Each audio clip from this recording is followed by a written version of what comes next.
আসল কুলসিরা কে জানি আলোচনা করে রাজনীতির কারণে বলে কি বলে মহতারাম হাজির বলে ইসলামের রাজনীতি আছে না নাই কোরআন হাদিসের রাজনীতি আছে না নাই আছে আল্লাহ তাআলা নিজেই বলেন সূরা ইউসুফের মধ্যে বলেন ইন হুকমু ইল্লা লিল্লাহ আমরা আল্লা তা'বুদু ইল্লা ইয়্যাহ যালিকা ad-দীনুল কাইয়্যিম ওয়ালাকিন্না আকসারান নাস লা ইয়া'লামুন আল্লাহ বলেন ইন হুকমু ইল্লা লিল্লাহ আদেশ একমাত্র আল্লাহ আদেশ কার একমাত্র আল্লাহ কার আইনে পৃথিবী পরিচালিত হবে আল্লাহ আল্লাহ দিতে বলছে আদেশ একমাত্র আল্লাহই চলবে অন্য কোনো ব্যক্তির আদেশ পৃথিবীতে চলতে পারে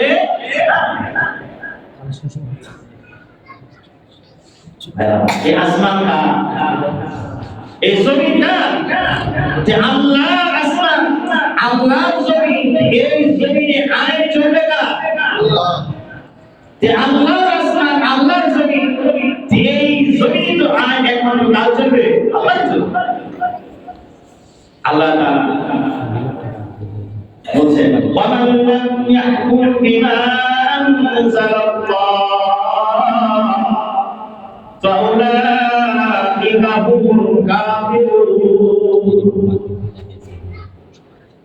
ও যারা আল্লাহর বিধান অনুযায়ী আল্লাহর নিয়মের হুকুম আহকাম অনুযায়ী পৃথিবী পরিচালিত করে না রাষ্ট্র চালায় না ফাউলাইকা হুমুল কাফিরুন তারা কি এই আসমান আল্লাহ বানিয়েছেন জমিন আল্লাহ বানিয়েছেন এই পৃথিবী কিভাবে চালাইতে হবে নিয়ম কে দিয়েছেন আল্লাহ দিয়েছেন কে দিয়েছেন আল্লাহ ওকে ওই নিয়মে যদি পৃথিবী না চালানো হয় আল্লাহ বলেন ফাউলাইকা হুমুল কাফিরুন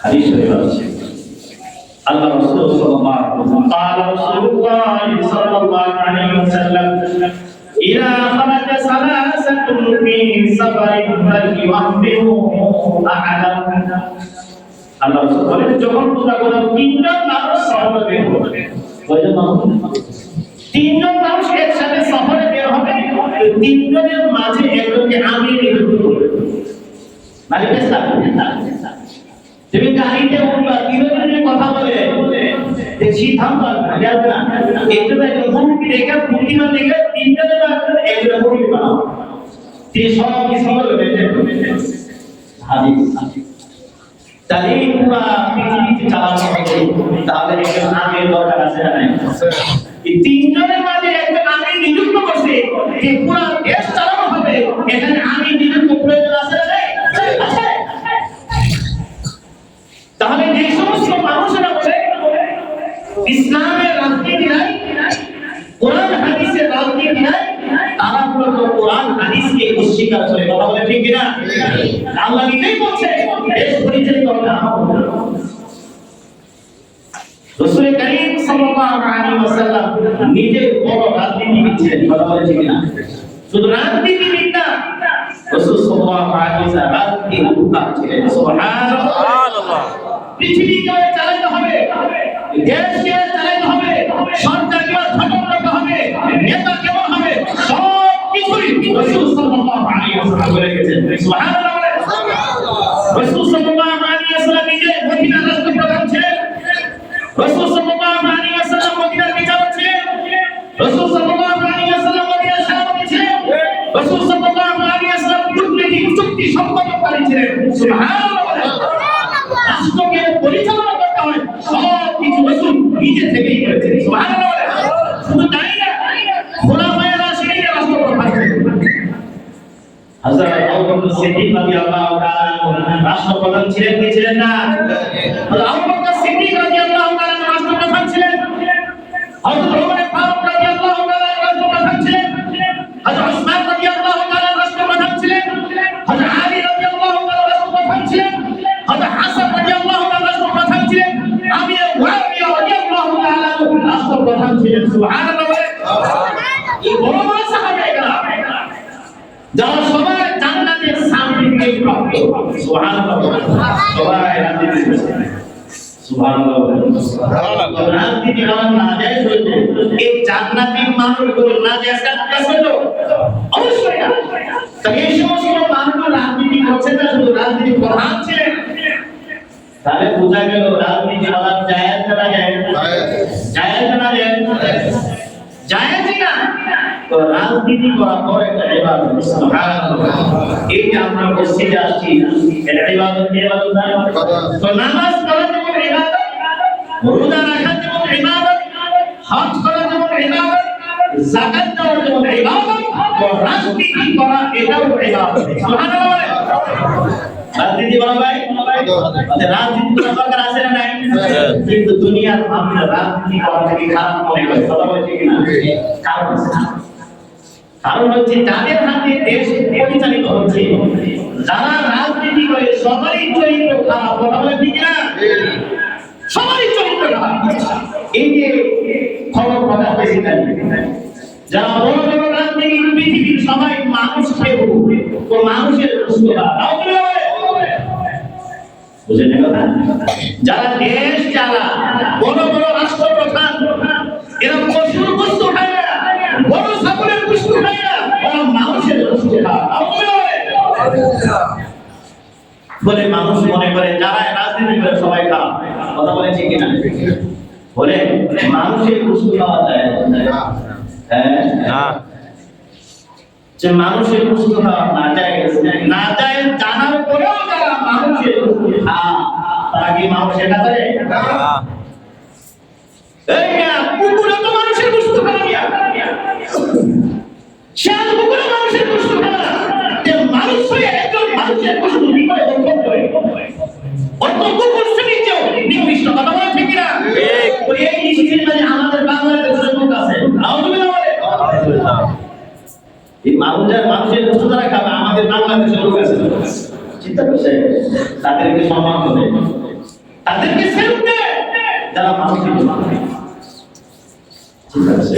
এই তো আরো প্রমাণ নাই, এই খবর শুনে নেয় না?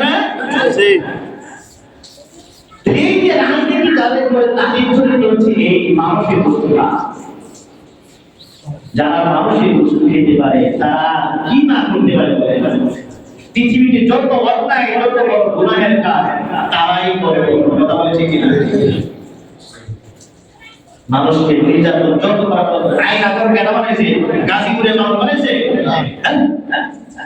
আইন আকারে বছরের পর বছর মানুষকে ফেলে গেছে। দেখা যায় খুব ভালো মানুষের রাজনীতি গেলে মানুষটাকে পছন্দ করে, রাজনীতি মানুষের কথা বলে ঠিক না? এবং যারা রাজনীতিবিদ সবারই চরিত্র খারাপ, ফলে ভালো মানুষের রাজনীতি গেলে মানুষটাকে খারাপ চোখে দেখে, কথা বলে ঠিক না? এই যে বর্তমান সমাজে ওলামায়েরা রাজনীতির মাঝে লেগেছে, কিন্তু মানুষ তাদেরকে পছন্দ করে না, কথা বলে ঠিক না? কেন? হুজুররা ভালো মানুষ, ওলামায়েরা রাজনীতি না যাওয়ার কারণে, ও ভালো মানুষ রাজনীতি না যাওয়ার কারণে এই রাজনীতি খারাপ শ্রেণীর মানুষের কাছে, খারাপ শ্রেণীর মানুষের কাছে এই ভালো জিনিসটা খারাপ হয়ে গেছে, কথা বলে ঠিক না? এই জন্য রাজনীতি আমাদের ভালো মানুষ আগে আসতে হবে, পরহেজগার দিনদার মানুষ আগে আসতে বুঝা যাবে রাজনীতি। রাজনীতি হাদিস শরীফ মিশকাত শরীফ قال رسول الله صلى الله عليه وسلم سبعة يظلهم الله في ظله يوم لا ظل إلا ظله إمام عادل الله سبحانه কাল কিয়ামতের দিন হাসরের ময়দানে যখন হাসরের ময়দান কায়েম হয়ে যাবে, সূর্য একদম মাথার কাছে চলে আসবে, সূর্যের তাপে মাটি তামার মতো হয়ে যাবে, উপরেও গরম নিচেও গরম, এই গরমের উত্তাপে মানুষ বেহুশ হয়ে যাবে, মানুষের মগজ গলে গলে পড়তে থাকবে। এই কঠিন ময়দানে সবাই উপস্থিত থাকবে, ওই সময় কেউ কাউকে চিনবে না, ওই সময় বাবাও সন্তানকে চিনবে না, মাও সন্তানকে চিনবে না, ভাই ভাইকে চিনবে না, বন্ধু বন্ধুকে চিনবে না।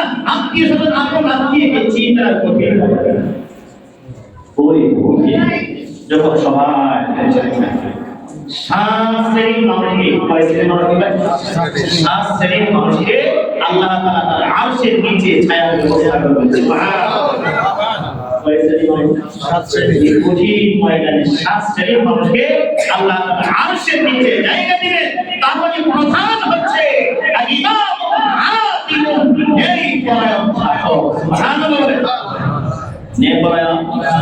ইবাদত গুজারে কথা পড়ে আসছে ওই যুবক যার জীবনকে আল্লাহ রাস্তায় ইবাদতে কাটিয়েছে তার পড়ে আসছে প্রথম তাকে বলা হয়েছে ইমাম আদিল ন্যায় পরায়ণ শাসক করুণাময় যারা জান্নাতে যাবে তো আগেও জান্নাতে যাবে তো দানশীলও জান্নাতে যাবে ওরা যাবে ধরে আগে ইমাম পৃথিবীতে শাসক ছিল ওরা যাবে আগে সুবহানাল্লাহ বলে তাহলে রাজনীতি করা ইবাদত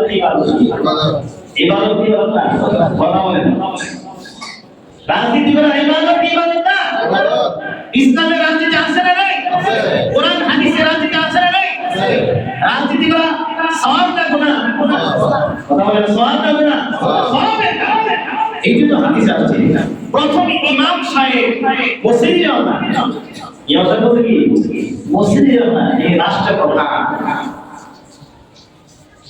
তার মানে হতে হবে আমাদের নবী মুহাম্মদ রাসূলুল্লাহ সাল্লাল্লাহু আলাইহি ওয়াসাল্লাম আবু বকর সিদ্দিক রাদিয়াল্লাহু আনহু রাসূলুল্লাহ তার সাহাবী ওমর ফারুক রাদিয়াল্লাহু আনহু সাহাবী উসমান রাদিয়াল্লাহু সাহাবী আলী রাদিয়াল্লাহু সাহাবী হাসান রাদিয়াল্লাহু সাহাবী আলী রাদিয়াল্লাহু তাআলা তারা সর্বপ্রথম জান্নাতি আরশের নিচে জায়গা পাবে সুবহানাল্লাহ তারা সবাই রাষ্ট্রপ্রধান ছিলেন ন্যায় পরায়ণ শাসক ছিলেন তো ন্যায় পরায়ণ শাসকদের মর্যাদা আমি দাও সুবহানাল্লাহ বলে না তাহলে কি বুঝতে পারলাম রাজনীতি করা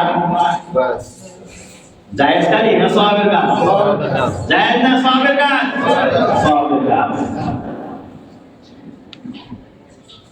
রাজনীতি সওয়াবের কাজ এটা ইবাদত তবে শর্ত আছে শর্ত হচ্ছে এই রাজনীতিটা রাসূলের আদর্শ মোতাবেক হতে হবে কথা বলেন ঠিক না এই রাজনীতি আল্লাহ রাসূলের হুকুম অনুযায়ী হতে হবে তাহলে রাজনীতি হবে ইবাদত হবে অন্যথায় ইবাদত হবে না বর্তমান আমাদের দেশে যে প্রচলিত রাজনীতি গণতন্ত্র এটা ইসলামী রাজনীতি না এটা হলো আব্রাহাম লিঙ্কনের রাজনীতি কথা বলেন ঠিক না এই গণতন্ত্র কাফের বেঈমানদের রাজনীতি এই গণতন্ত্র মুসলমানের রাজনীতি কথা বলেন ঠিক না গণতন্ত্রের প্রতিষ্ঠাতা হলো আব্রাহাম লিঙ্কন খ্রিস্টান এই কাফের নিয়ম অনুযায়ী তৈরি করে যে আমরা পৃথিবী চালাইতেছি কিন্তু আল্লাহ যে নিয়ম দিয়েছে এটা মানছি আল্লাহ বলছে পৃথিবী কেউ চালাইবে না এক খ্রিস্টান কাফের কে বলছে ওই তরিকায় আমরা রাজনীতি করতেছি অতএব ওই তরিকা জায়েজ নাই গণতন্ত্র জায়েজ না জায়েজ না জায়েজ এই গণতন্ত্র জায়েজ গণতন্ত্র কাকে বলে যারা বলে গণতন্ত্র হচ্ছে এমন একটা শাসন ব্যবস্থা যেখানে রাষ্ট্রের মালিক হবে জনগণ রাষ্ট্রের মালিক জনগণ দ্বারা সরকার নির্বাচিত হবে জনগণের আইন দ্বারা দেশ পরিচালিত হবে জনগণ যেটাকে বৈধ বলবে সেটা বৈধ জনগণ যেটাকে অবৈধ বলবে সেটা অবৈধ নাউযুবিল্লাহ বলে এই গণতন্ত্র ইসলামের সাথে সাংঘর্ষিক ইসলামের সাথে কিভাবে ইসলামের কথা বলে গণতন্ত্র আরেক কথা বলে ইসলাম বলে সার্বভৌমত্বের মালিক জনগণ না গণতন্ত্র বলে সার্বভৌমত্বের মালিক জনগণ গণতন্ত্র বলে এই পৃথিবীর মালিক কে জনগণ কিন্তু ইসলাম বলে সার্বভৌমত্বের মালিক একমাত্র আল্লাহ একমাত্র আল্লাহ আসমান জমিনের মালিক কে আল্লাহ সবাই বলে আসমান জমিনের মালিক কে আল্লাহ এই গণতন্ত্র ঠিক হলো না এই দেশের মালিক হচ্ছে আল্লাহ না জনগণ নাউযুবিল্লাহ বলে এই গণতন্ত্র ঠিক সার্বভৌমত্বের মালিক ইসলামের ঠিক হচ্ছে আসমান জমিনের সার্বভৌমত্বের মালিক কে আল্লাহ গণতন্ত্র বলে আইন প্রণয়নের ক্ষমতা জনগণের হাতে। আইন প্রণয়নের ক্ষমতা জনগণ যেটাকে জায়েজ করে সেটা দেয়, জনগণ যেটাকে নাজায়েজ করে সেটা দেয়। কিন্তু ইসলাম বলে আইন প্রণয়নের ক্ষমতা, হুকুম আহকামের ক্ষমতা একমাত্র কার? একমাত্র কার? আল্লাহ যেটা জায়েজ করবে ওইটাই জায়েজ, আল্লাহ যেটা অবৈধ বলবে এটাই অবৈধ। এটা হলো ইসলামের থিওরি। কিন্তু গণতন্ত্র বলে যে সার্বভৌমত্বের মালিক জনগণ, আইন প্রণয়নের ক্ষমতা জনগণের হাতে। ইসলাম বলে সব কিছু মালিক কে? আল্লাহ। হুকুম দেওয়ার মালিক কে? আল্লাহ। আল্লাহ বলে আলা লাহুল খালকু ওয়াল আমরু তাবারাকাল্লাহু রাব্বুল আলামিন।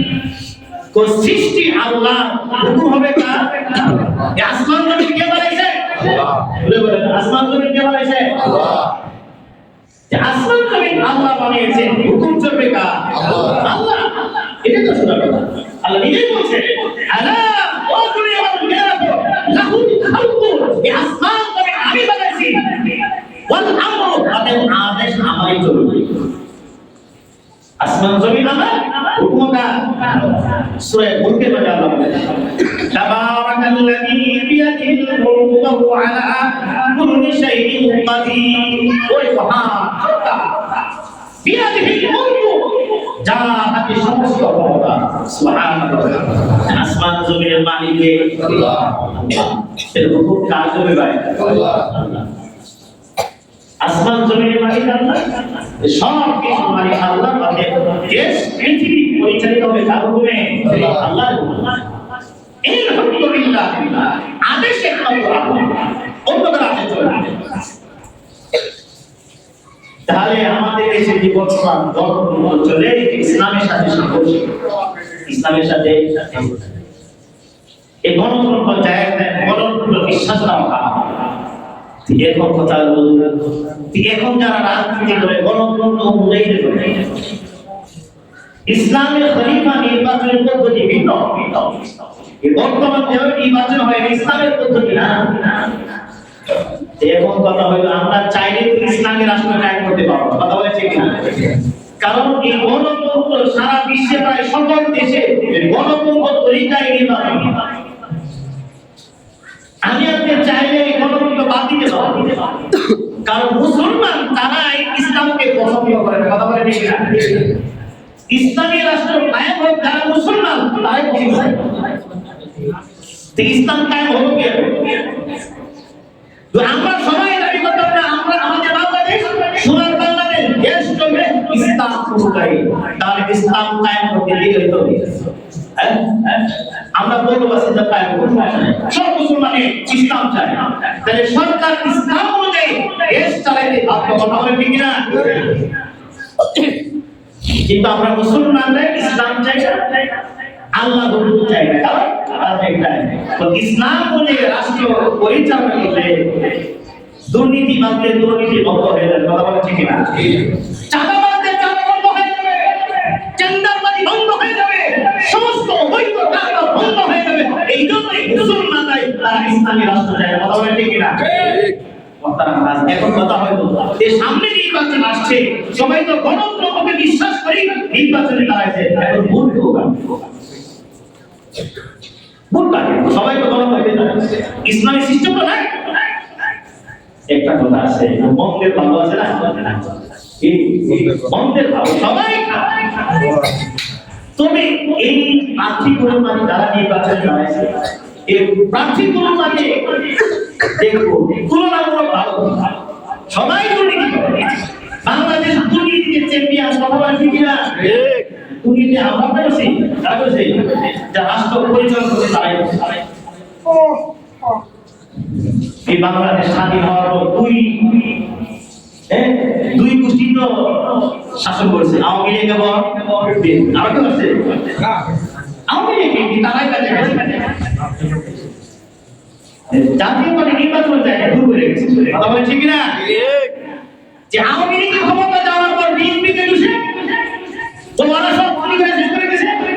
আর বিএনপি ক্ষমতা আসার পর আওয়ামী লীগ বসে পড়াশুনি করে কথা বলে ঠিক না এক চুল আরেক চুলে খুশি কথা বলে ঠিক না তোমারাই সবকিছু দিওয়ানায় সবকিছু ঘুরে দিবা এই 54 বছর দেশে আমরা যাই সবাই চলে গেছে এইদিকে সামনে নির্বাচন আছে তারা কি আল্লাহ বলি ওই ঘুরে যায় বুঝতে পারছেন 54 বছর আমরা চোখে দেখেছি আমাদের রাজনীতি কি হচ্ছে ওদের সামনে শুরু করেছে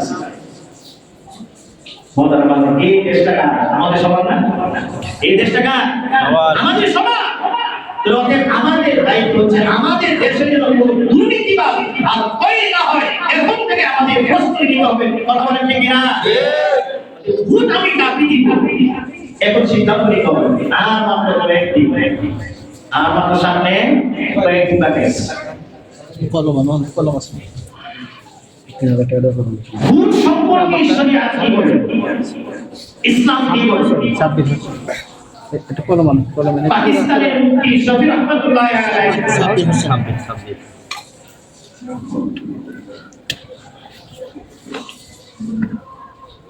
জি বলে ভোট ইসলামের তিনটি বিষয়ের সমষ্টি ভোট ইসলামে তিনটি বিষয়ের সমষ্টি এক নম্বর হচ্ছে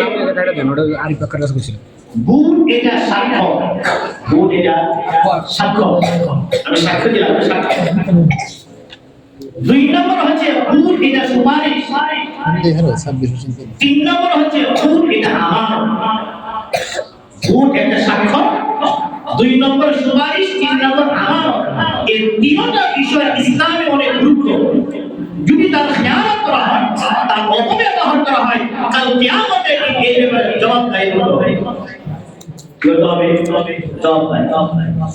সাক্ষ্য হিসাবে আমি কাউকে ভোট দিলাম এর অর্থ হচ্ছে আমি সাক্ষ্য দেন এই লোকটা যোগ্য যারাই দাঁড়াইছে তাদের মাঝে একটা ভালো সৎ এটা সাক্ষ্য দিলাম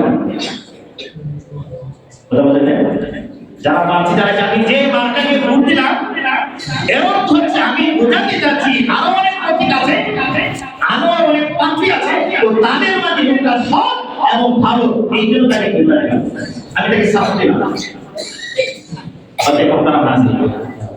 আমি কি সিলটা ভালো সৎ ভোটকে দেখে দে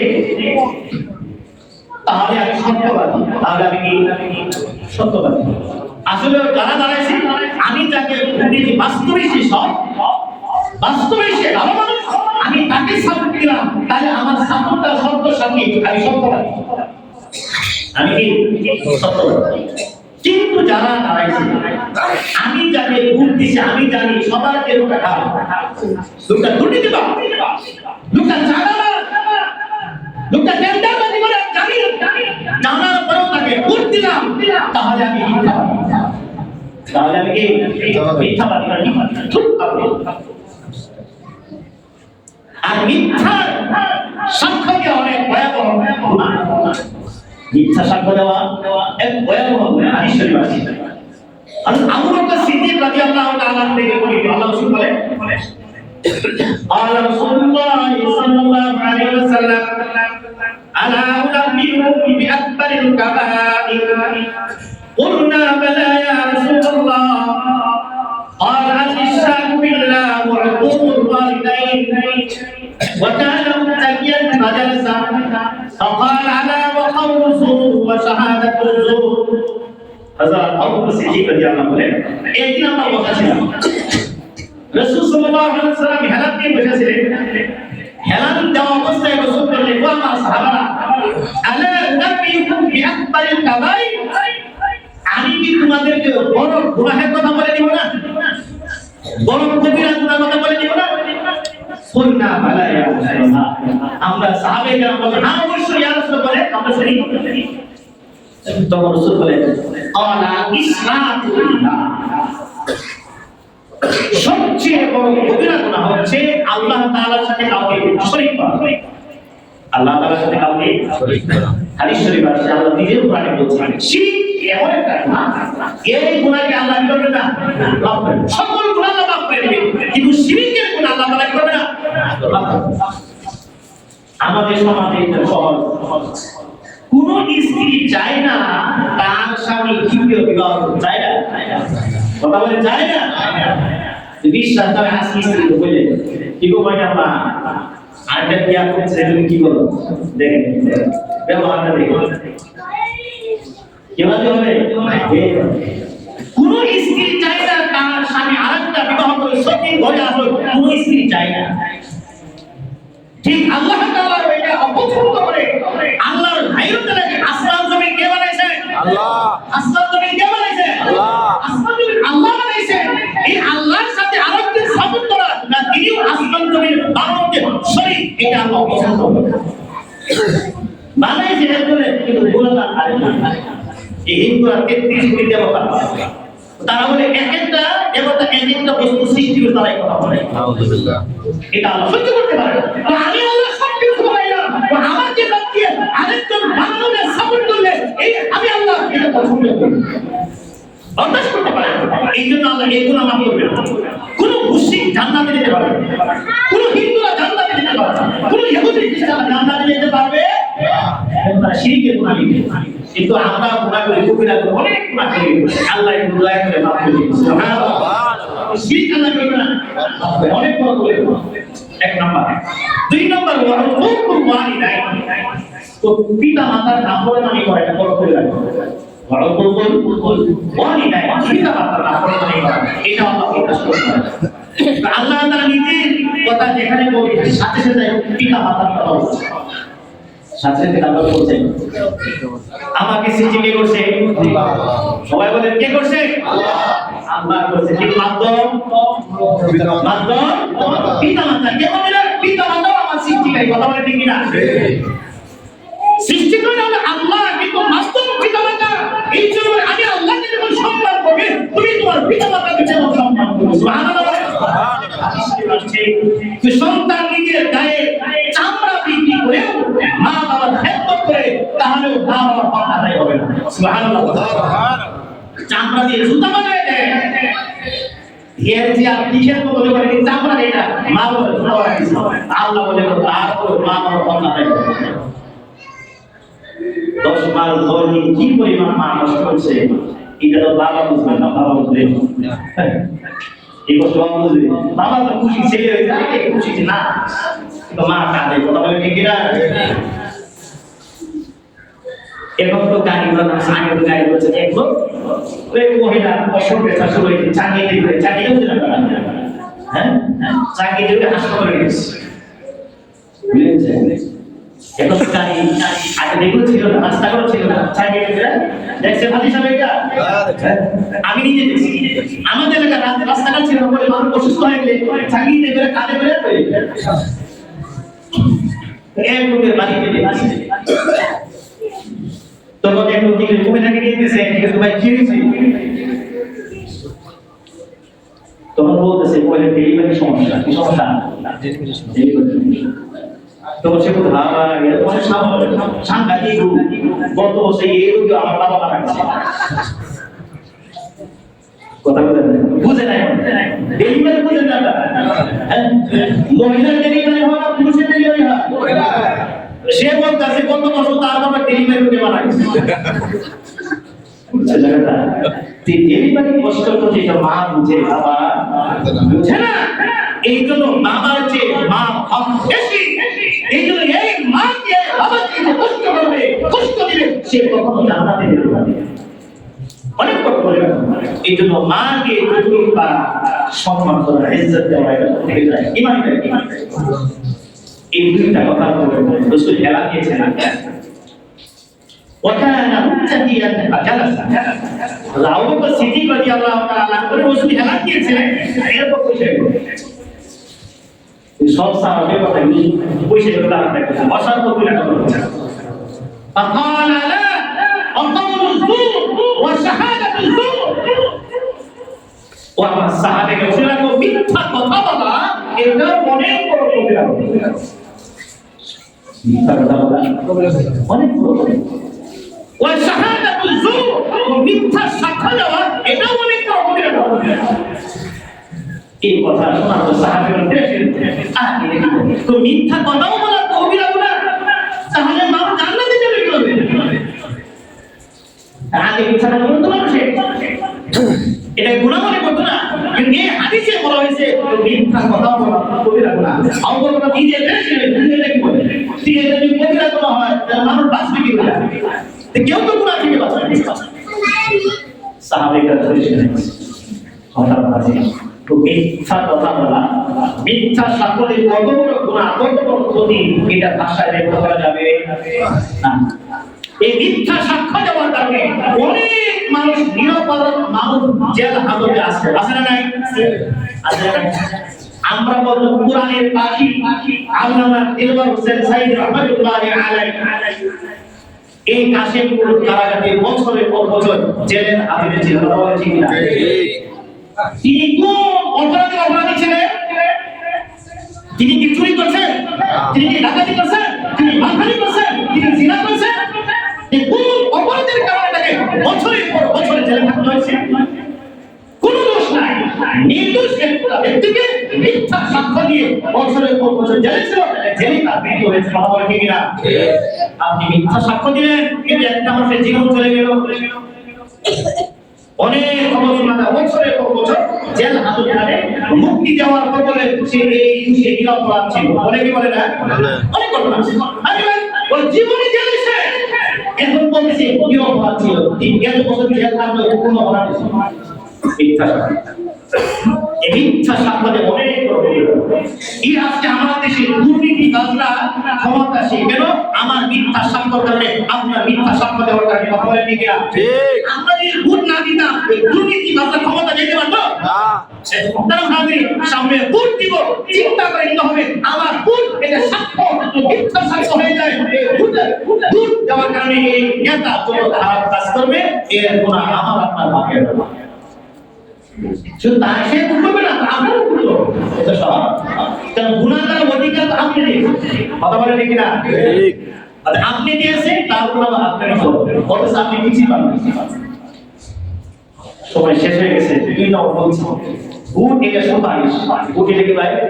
সুপারিশ। আমি ভোট দিলাম, এর অর্থ হচ্ছে আমি তাকে সুপারিশ করলাম, যত প্রার্থী আছে এই প্রার্থী মানে ভালো, এটা কি তাকে ক্ষমতা দেওয়া এই যে সুপারিশ করলাম যে লোকটা ভালো, যে আমার সুপারিশ এসে সে নেতা হয়েছে, আমি ভোট না দিলে সে নেতা হইতে পারবো না, সংসদে যেতে পারবো না। আমার ভোটের কারণে আমি সুপারিশ করলাম, আমার ভোটের কারণে সে ক্ষমতায় গেছে, এই সুপারিশের যত ভালো কাজ করেছে এই ভালো কাজের অংশ আমি পাবো, আপনি পাবেন। এবং যে ছেলে মন্দ কাজ করবে, মন্দ কাজের প্রতিদান আমার আপনি বাড়ি আসবে। 3 নম্বর ভোট এটা আমার, ভোট এটা আমার এরকম সাংঘাতিক করবে। আল্লাহ বলেন ইন্নাল্লাহা ইয়াকুলুকুম আন তুআদ্দুল আমানাতি ইলা আহলিহা। আল্লাহ তাআলা বলেন ভোট এটা আমানত, আমানত এটা ভালো জায়গায় প্রয়োগ করতে হবে, যে খারাপ জায়গা এটা ভয়াবহ আছে। মাসালাম আছে কি কথা বলা, ভোট এটা সাক্ষ্য, ভোট এটা সুপারিশ, ভোট এটা আমার। অতএব সামনে আমরা ভোট দিব, কাকে দিব বুঝে শুনে দিতে হবে। কারণ আমার ভোটের কারণে সে যদি কোনো গুনাহ করে, অপরাধ করে, এই অপরাধের দাবি আমাদের করতে হবে, অপরাধের দাবি আমাদের করতে হবে। এখন কথা হলো যারা সবাই যদি আমরা পুরো কেলেঙ্কারি দেখতে আসি এবং ভোট দিব কাকে, প্রশ্ন হয় কি হয় না? আমি তাকে বলতে আমি নিজে গুনাহগার হব কেন? আমি তো 10 পাই পাবো না, রিলিফে সাউন্ড আমি পাবো না, সরকার রেশন দেয় পাবো না, সে খাবে, কিন্তু গুনার বাকি জনগণ হবে। এটা বুদ্ধিমানের কাজ। গুনার বাকি আপনারা নেবেন? কথা বলে না। গুনাহে তাকে ভোট দিয়ে আসে যে অপরাধ করে, অপরাধের বাকি কে কে নেবেন? হাত উঠান। নিবেন না কে কে? হাত উঠান। ওদের সামনে নির্বাচন আসছে, ভোট দিবেন শরীয়ত হুকুম ভালো ভোট থেকে দিতে হবে। তাহলে গুনাহগার না। অনেক লোক ভোট এটা আমার দিল না, এটা শরীয়ত। ভোট এটা না, ভোট এটা কি এটা? আপনার ভোট দিয়ে যদি একদম ভালো সব মানুষ সংসদে যান, দেশ ভালো চলবে, দুর্নীতি বন্ধ হবে, চাঁদাবাজি বন্ধ হবে, টেন্ডারবাজি বন্ধ হবে। কথা বলেন ঠিক কিনা? আমরা যে চুরকে পাঠাই, সেটা চুরি আর চুরি করে বলে চুরি তো করবে। আমি কিন্তু মানুষের হাস্য দেখা নষ্ট হয়ে গেছে। ভালো মানুষ আছে, সবাই খারাপ না, কিন্তু ঘুরতে সবাই খারাপ। কথা বলে ঠিক না? আমাদের এলাকার কথা বলি, আমাদের ইউনিয়নের কথা বলি। কয়েক বছর আগে মেম্বার ছিল আমাদের এলাকায়, সে চুরি করে জেল গেছে। চুরি করে সবাই জানে সে নির্বাচনে দাঁড়াইছে, এটা আমার কথা না। ভালো মানুষ আছে, কিন্তু দেখা গেল সবাই ঘুরতে এটা চুর রেডি হয়েছে নির্বাচন করছে। এটা আমাদের এলাকা ভালো মানুষের মধ্যে, কিন্তু দেখা যায় এখন খারাপের দিকটা বেশি, সবাই খারাপ কি করে আপনাদের গুণটা দিয়ে দিলে গুণ শুধু দুনিয়ার কাজে আসবে না, আখিরাতেও কি আসবে কাজে আসবে। গুণ কাকে সময় তো শেষ হয়ে গেছে, একটু বলবো যেহেতু শেষ হয়ে গেছে বলে সামনেই বা করে আসছে। গুণ কাকে নিয়ে প্রশ্ন করতে আমি শুরু করি। বর্তমান বিশ্বের সবচেয়ে বড় আলেম, যিনি একসময় পাকিস্তানের সুপ্রিম কোর্টের প্রধান বিচারক ছিলেন, শাইখুল ইসলাম জাস্টিস তাকি ওসমানী দামান বারাকাতুহু আলিয়া, উনি তার কিতাব ইসলাম ও আমাদের জীবন, তিনি এই কিতাবে লিখেছেন গুণ কাকে বলে। গুণ কাকে দিব, উনি এখানে লিখেছেন অনেকগুলো শর্ত লিখেছেন। তো এক নম্বর হচ্ছে যাকে আমি গুণ দিব দেখতে হবে তার আকীদা সহি আছে কিনা। তার আকীদা, সে পরিপূর্ণ মুসলমান কিনা। মুসলমান দাবি করে কিন্তু তার আকীদা সহি না, তার আকীদা ভুল, আহলে সুন্নাত ওয়াল জামাতের আকীদার সাথে তার আকীদা মিলে না, তাকে ভোট দেওয়া যাবে না। তাকে ভোট দেওয়া যাবে না, কারণ তার আকীদা যেহেতু অর্থাৎ সে ক্ষমতা গেলে জনসাধারণ আকীদা সে নষ্ট করে দেবে। কথা বলেন ঠিক কিনা? সামনে নির্বাচনে ভোট দিব, এক নম্বর দেখব তার আকীদা সহি কিনা, সে পরিপূর্ণ মুসলমান কিনা। দুই নম্বর কথা বলে দিচ্ছি, দিনদারি আছে, দিনদারি শহর বুঝালা দেখে ওকে দাঁড়িয়ে আছে, ওকে দাঁড়িয়ে তো যে ব্যক্তি দাঁড়িয়ে নাই ওই ব্যক্তি ফাঁসে, ওই ব্যক্তি কি ফাঁসে। তো জিনা করাও গুনাহ, এটাও গুনাহ, যতক্ষণ জিনা করে ততক্ষণ গুনাহ। কিন্তু দাঁড়িয়ে আছে এমন একটা ইবাদত, দাঁড়িয়ে যদি বলে এমন একটা গুনাহ, যতক্ষণ এক মুক্তি না হবে ততক্ষণ পর্যন্ত তার আমল নামে গুনাহ লেখাই হতে পারে। নাউজুবিল্লাহ, নামাজ পড়ে তারপরে তার আমল নামে গুনাহ। এই জন্য দেখবো দাঁড়িয়ে আছে কিনা, নামাজ পড়ে কিনা, দাঁড়িয়ে আছে আবার চুরি করে তাই যাবে। যে ব্যক্তি দাঁড়িয়ে রাখছে এই ব্যক্তি আর চুরি করতে পারে না। কথা বলে ঠিক না? যে ব্যক্তি দাঁড়িয়ে রাখছে ওই ব্যক্তি আর দুর্নীতি করতে পারে না।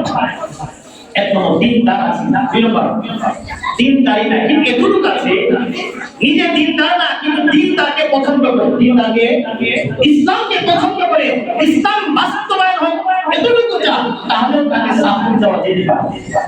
ইসলামকে পছন্দ, নিজে দিনদার না কিন্তু দিনকে পছন্দ করে, তাহলে তো এক নম্বর নাম তিন নম্বর আমি যাকে ভোট দিয়েছি আমানতদার কিনা, সে বিশ্বস্ত কিনা। আমি যাকে ভোট দিয়ে ক্ষমতায় নিলাম, জনগণের সকল সম্পত্তি নিজের পেটে ভরে জনগণের রেশনের চাল সবাই নিজে খা, গরিব মিসকিনকে দেয়া, এমন হতে পারে। আমাদের বাংলাদেশের বাহির থেকে অনুদান আসে কি আসে না? কথা বলে আসে না? আমরা ছোটবেলা দেখছি বাহির থেকে বাংলাদেশে কুরবানির সময় দুম্বা পশু আসে, বিশেষ দুম্বা কুরবানির পশু আসে। এটা আমাদের একটা কওমি মাদ্রাসা করি, এতিমখানা এই বস্তু দেওয়া হয়, এটা হলো এই বস্তুগুলো বিক্রি করে দেওয়া হয়, কারণ দেওয়া হয় এতিমখানা গরিবদের জন্য। কিন্তু এখন কিছু খবর যে আগে এখনো খুশি আসে, দুম্বার এখনো বাংলাদেশে আসে, কিন্তু এই খুশি ভাগাভাগি করে নেতারা ওরা মনে এতিম হয়ে গেছে। কথা বলে ঠিক না? 2 টাকা দেশে রবি সর্ভিসে এটা খাইতে হবে না। এই জন্য দিনদার আছে, আমানত তারা দেখবে কথা হচ্ছে। আরেকটা হচ্ছে সে বিশ্বস্ত কিনা, চরিত্রবান কিনা, জনগণের জন্য কাজ করবে না, এই সমস্ত বিষয় অনেক সময় গেছে। এই কথা একটা কথা বলবো, এক নম্বর হচ্ছে তার আকীদা সহি আছে কিনা, দিনদার কিনা, আমানতদার কিনা, বিশ্বস্ত কিনা, মানুষের জন্য কাজ করবে কিনা, চরিত্রবান কিনা, এগুলো দেখে আমরা ভোট দিব। রাজি আছি ইনশাআল্লাহ? এগুলো না দেখি তাহলে গুনাহগার হবে, কি হবে? গুনাহগার কাল কিয়ামতের দিন জাহান্নামে যেতে হবে। ওদের মনটাকে ক্ষমা চাইয়া আমরা কে জাহান্নামে যেতে যাওয়ার জন্য রাজি আছি? দেখো আমরা সবাই জান্নাতে যেতে চাই, ওকে ভূত চাপিয়ে দিব, দিন তার বাবুর নাম রেখে দিব। এদের মাঝে জানো পাবো তাদেরকে আমরা সবাই তো